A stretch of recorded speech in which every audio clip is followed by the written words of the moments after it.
I'm really excited because we're talking about Rune Factory 4 today, and I have experience with Rune Factory before. The first Rune Factory game that I played was Rune Factory, a fantasy Harvest Moon, which is hilarious because that's the only reason why I jumped into the game, because I loved Harvest Moon so much. So the fact that they actually titled it a fantasy Harvest Moon was perfect because that's exactly what this game is. It's fantasy style, it's RPG style, where we start off and guess what?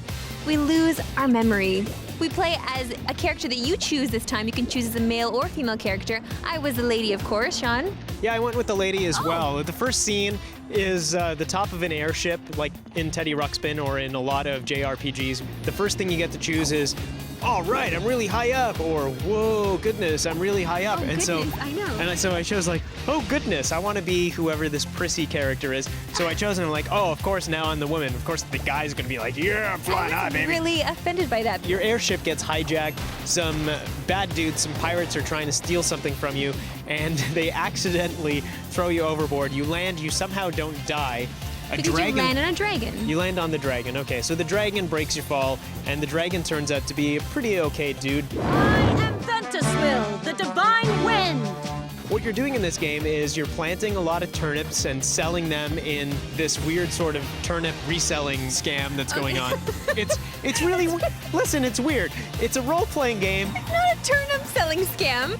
Yes. You could do other things, though. Yes, you're making this game sound boring. No, it's not boring. It's not. There are so many things to do here, but if you choose to do one thing, you're gonna get tired and you're gonna need to go to sleep. Yes, you need to build up your rune points. Yes. Okay, so yes, you farm, and yes, you sell whatever you plow or whatever you sow in your farm, but you can also sell things that you discover, because you can actually go and fight monsters in the forest too, and you need to do that to collect things. You need to also do that to progress the story, and you want the people in your town to talk to you. And to get really into the meat of the game, you have to do a lot of these little fetch quests because you get rewards for them, and these rewards are oftentimes items that are key to progressing through the game. So you might get a really cool sword, and that way you can go into the forest. Or the Claymore. The Claymore. It's not really good. It's like your starter RPG sword. Yeah. You get that, then you can go into the forest. You can beat up some really cute animals for some reason because you're Oh a my god, terrible they're human so being. cute.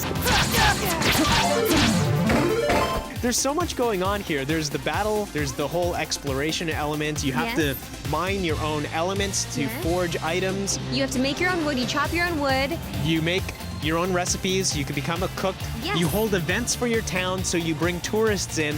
I really love the way that it melds the two fantasy RPG side of things with the sim side of things. It's not really something I would have expected to like in a game. If you want something to really lose yourself in, this is definitely the game for you. I'm definitely recommending this one. Shaun, what are you scoring Rune Factory for? I'm gonna give this one an 8. It gets a 9 from me.